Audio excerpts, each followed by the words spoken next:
Hello friends, मैं आपके लिए लेके आई हूँ इकोनॉमिक्स के मोस्ट इम्पोर्टेंट नोट्स जो कि एसटेट टीजीटी एसएसटी के लिए मोस्ट इम्पोर्टेंट हो जाते हैं। जैसे कि इसमें दिया गया है फसलों का वर्गीकरण। फसलों का वर्गीकरण कैसे होता है दोस्तों, ये किन किन आधार पर होता है देखते हैं दोस्तों। जो भारत की फसलें हैं उनका वर्गीकरण है जो कई प्रकार से किया गया है। एक तो हो जाएगा ऋतुओं के आधार पर वर्गीकरण, किसके आधार पर, ऋतुओं के आधार पर और फसलों के जीवन चक्र के आधार पर और आर्थिक स्थिति के आधार पर और विशिष्ट अन्य जो आधार है। देखते हैं दोस्तों ऋतुओं के आधार पर वर्गीकरण देखते हैं। खरीफ फसलें इस वर्ग की जो फसलें होती है उसमें क्या होता है, बोते समय अधिक तापक्रम तथा आर्द्रता व पकते समय शुष्क वातावरण की आवश्यकता होती है। क्या होता है जो दोस्तों फसलें खरीफ फसलें होती है ना, उनके लिए हमें क्या चाहिए, तापक्रम तथा आर्द्रता व पकते समय शुष्क वातावरण की क्या होती है, आवश्यकता होती है। जैसे इसकी जो खरीफ की फसलें हैं वो हो जाएगी धान, मक्का, ज्वार, मूंगफली, बाजरा, लोबिया, गन्ना, तिल, सोयाबीन, अरंडी, कपास, अरहर, सनई, जूट, ग्वार आदि। दोस्तों कई बार है ना क्वेश्चन में जैसे कि खरीफ फसल और रबी फसल के एग्जाम्पल दे दिए जाते हैं। इसके कौन कौन से, जैसे धान मक्का होती है इसमें खरीफ में और रबी में कौन सी होती है, तो उनमें से मिलान करना दे देते हैं या उनमें से छटाई दे देते हैं क्वेश्चन के अंदर। तो इसको अच्छे से देख लेना दोस्तों। खरीफ की फसलें कौन सी हो जाएगी, धान, मक्का, ज्वार, मूंगफली, बाजरा, लोबिया, गन्ना, तिल, सोयाबीन, अरंडी, कपास, अरहर, सनई, जूट, ग्वार आदि। ठीक है दोस्तों, रबी फसल देखते हैं। इस वर्ग की फसलों को बोते समय कम तापक्रम एवं आर्द्रता, पकते समय शुष्क तथा गर्म वातावरण की आवश्यकता होती है। क्या है दोस्तों, जो रबी की फसल होती है उनमें क्या होता है, कम तापक्रम व आर्द्रता की ज़रूरी होती है, लेकिन जो खरीफ की फसल से उनमें क्या था, ज़्यादा तापक्रम की आवश्यकता थी, पकते समय शुष्क तथा गर्म वातावरण की आवश्यकता है। ठीक है दोस्तों, इसमें रबी की फसल में अक्टूबर नवंबर में बोने के लिए उपयुक्त वातावरण होता है। क्या होता है दोस्तों, इसके बोने का समय जो होता है वो क्या होता है, अक्टूबर नवंबर। ठीक है, और जो गेहूँ, चना होता है, सरसों, जई, बरसीम, मसूर, अलसी, लाही, आलू, तंबाकू, चुकंदर आदि, ये क्या होते हैं रबी की फसल के अंदर आते हैं दोस्तों। एक बार फिर देख लेते हैं रबी की फसल जो होती है, जो गेहूं, चना, सरसों, जई, बरसीम, मसूर, अलसी, लाही, आलू, तंबाकू, चुकंदर आदि। ठीक है, अब देख लेते हैं दोस्तों जायद फसलें कौन सी होती है। इस वर्ग की फसलों में अधिक तापक्रम, कम आर्द्रता को सहने की क्षमता होती है। क्या है दोस्तों, जो इस वर्ग की जो फसलें होती है वो अधिक तापक्रम, कम आर्द्रता को सहने की क्या होती है, उनमें क्षमता होती है। ये फसलें मुख्यतः अप्रैल में बोई जाते हैं। मार्च अप्रैल जो होता है दोस्तों इसके बोने का समय होता है। इसके अंदर आ जाती है ककड़ी, खीरा, खरबूजा, तरबूज, मूंग, कद्दू, लौकी, तोरई आदि। क्या होता है दोस्तों, जो ये जायद की फसलें होती है, खाली पड़े जो हमारे खेत होते हैं उनमें हम थोड़े टाइम के लिए इनको बो देते हैं, ककड़ी, खीरा, खरबूज, तरबूज, मूंग, कद्दू, लौकी, तोरई को। लेकिन इसके बाद क्या होता है, उसको फिर दोबारा से फसल जैसे गेहूं के लिए उसको क्या कर लेते हैं, या उसके लिए धान के लिए क्या कर लेते हैं, उसको समतल बना देते हैं और ये जो ककड़ी, खीरा होता है उसकी फसल को क्या कर देते हैं, ख़त्म कर देते हैं। ठीक है दोस्तों, पौधों के जीवन चक्र के आधार पर देख लेते हैं। एक वर्षीय जिनका जन्म से मृत्यु तक क्या होता है, एक वर्ष का समय होता है, वो देख लेते हैं। इस वर्ग के पौधे अपना जीवन चक्र एक वर्ष के अंदर पूरा कर लेते हैं। जैसे धान, गेहूँ, जौ, चना, सोयाबीन, मूंग, उर्द, बाजरा, मक्का, ज्वार आदि। ठीक है दोस्तों, ये क्या होती है, एक वर्ष या जो एक वर्ष के अंदर जिनकी फसल तैयार हो जाती है ये वो फसलें हैं। कौन कौन सी, धान, गेहूँ, जौ, चना, सोयाबीन, मूंग, उर्द और बाजरा, मक्का, ज्वार आदि। ठीक है, द्विवर्षीय देख लेते हैं दोस्तों, जो 2 वर्ष के लिए उगाए जाते हैं। इस वर्ग के पौधे प्रथम वर्ष में अपनी वानस्पतिक वृद्धि करते हैं तथा दूसरे वर्ष में फूल और बीज उत्पन्न करते हैं, जैसे चुकंदर, प्याज, पत्ता गोभी, मूली, गाजर आदि। ठीक है दोस्तों, क्या होता है, जो पहला वर्ष होता है उसमें क्या करते हैं, वो अपनी वानस्पतिक जो वृद्धि होती है वो करते हैं। फिर दूसरे वर्ष के अंदर आते आते उनमें क्या आ जाते हैं, फूल और बीज उत्पन्न हो जाते हैं, फिर उसको काट लिया जाता है। ठीक है दोस्तों, उसको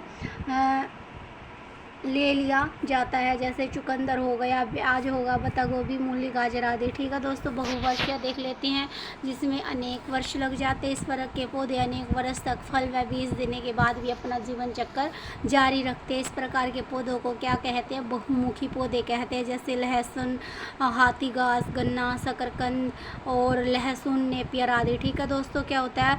लूसन, हाथी घास, गन्ना, शकरकंद, लहसुन, नेपियर आदि। ठीक है दोस्तों, आर्थिक दृष्टिकोण के आधार पर वर्गीकरण देख लेते हैं हमारी फसलों का। धान्य फसल जो होती है उसके बारे में देख लेते हैं। धान्य फसल धान, गेहूँ, मक्का, जौ, ज्वार, सावा, महुआ, काकुन, कोंदो आदि। ठीक है, ये किसके लिए उगाई जाती है दोस्तों? आर्थिक रूप से पैसा कमाने के लिए ये जो फसलें हैं कमाई जाती है। ये मंडी में बेचकर इससे हमें क्या प्राप्त होते हैं? पैसे प्राप्त होते हैं, जिससे हमारी जो आर्थिक स्थिति है उसमें सुधार आता है। ठीक है दोस्तों, ये क्या हो जाएगी? हमारी धान्य फसलें हो जाएंगी। आगे देख लेते हैं दोस्तों, जैसे कि ये दलहनी फसलें हो गई, चना, मटर, अरहर, मूंग, उड़द, मसूर। ठीक है, सोयाबीन आदि। ये भी हम बाज़ार में बेचकर इनसे पैसा कमा सकते हैं। तिलहनी फसलें जो होती है सरसों, तोरिया, राई, सूरजमुखी, मूंगफली और अरंडी होता है दोस्तों। ये अंडी लिख रखा है यहाँ पर। अरंडी, कुसुम, अलसी और सोयाबीन तिल आदि। ठीक है दोस्तों, इनसे क्या बनाया जाता है? इनसे तेल भी बनते हैं और इनका तेल निकाल के हम बाज़ार में अच्छे से बेच सकते हैं और उसका अच्छा प्राइस ले सकते हैं दोस्तों। रेशेदार फसलें क्या होती हैं? कपास, जूट, पटसन, सनई आदि। ठीक है, ये सरकरा फसलें कौन सी? गन्ना, चुकंदर आदि। चारे की फसलें देख लेते हैं जो चारे के लिए उगाई जाती है दोस्तों। बरसीम, गवार, लूसर्न, नेपियर घास, लोबिया, बाजरा, ज्वार, मक्का, मटर, जई, गिनी घास आदि। ये क्या होते हैं दोस्तों? चारे की फसलें होती हैं। इनको उगाकर हम जिनको ज़रूरत है घास वगैरह की उनको बेच देते हैं, जिससे हमारी जो आर्थिक रूप से मदद हो जाती है। सब्जी वाली फसलें देख लेते हैं। भिंडी, बैंगन, टमाटर, सेम, करेला, गोभी, पालक, प्याज, मूली, मटर, शलजम, सलाद आदि। ठीक है, औषधि फसलें क्या हो जाएगी? अदरक, पुदीना, पिपरमेंट, हल्दी, तुलसी आदि। दोस्तों, ये किसके लिए होती है? औषधि फसलें बोला जाता है। अदरक, पुदीना, पिपरमेंट, हल्दी, तुलसी, ये सारी क्या होती है? हमारी औषधि फसलें होती है जो बीमारियों से लड़ने के लिए ठीक होती है दोस्तों। ये फसलें जड़ तथा कंद फसलें क्या होती है दोस्तों?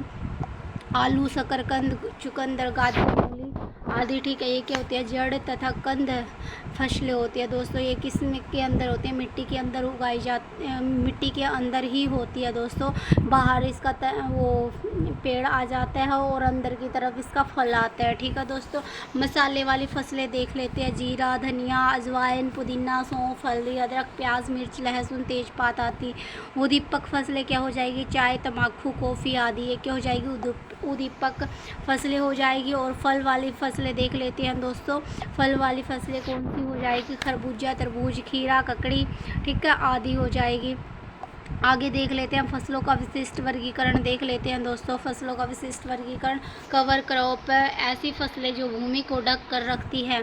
क्या होता है दोस्तों? कवर क्रॉप के नाम से ही पता चल रहा है कि कवर करके ढक के रखी हुई जो फसलें होती है, ऐसी फसलें जो भूमि को ढक कर रखती है तथा भूमि को क्षरण से बचाती है। ऐसी फसलों की उगाने होती है और मिट्टी के ऊपर एक आवरण बनाती है। इसकी जड़ें मिट्टी में जाल की तरह फैल जाती है। जो इसकी जड़ें होती है कवर क्रॉप की दोस्तों, ये मिट्टी में जाल की तरह, जैसे एक जाल होता है ना, उसकी तरह फैल जाती है, जिससे वर्षा के कारण मिट्टी का कटाव होता है, कम होता है।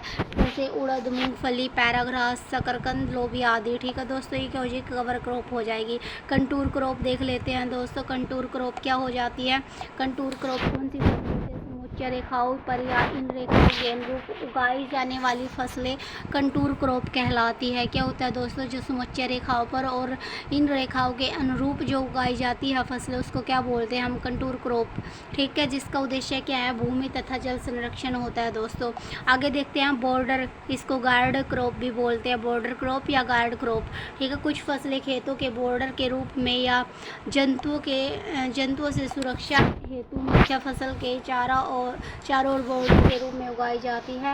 रोधी फसलें हवा की गति को भी कम करती है, जैसे कुसुम। ऐसी फसलें प्राय कांटेदार होती है। चने के खेत के चारों ओर कुसुम इसी उद्देश्य से उगाए जाते हैं। ठीक है दोस्तों, जो चने की खेती होते हैं उसके चारों ओर क्या कर देते हैं? कुसुम की खेती उगाई जाती है, जिससे कि क्या होता है?